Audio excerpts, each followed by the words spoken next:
ఆదిశక్తివి నువ్వేనంట, అపరశక్తివి నువ్వేనంట,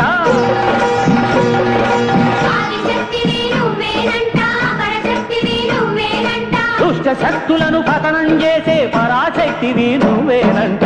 అమ్మా మోరు తల్లు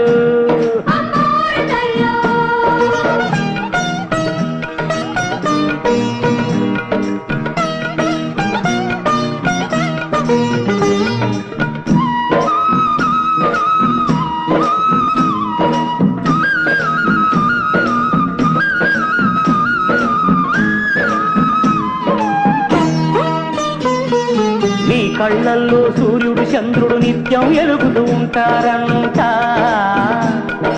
యాదాలన్నీ నీ నాలుకపై ఎప్పుడు తిల్దులు వేస్తాయంట.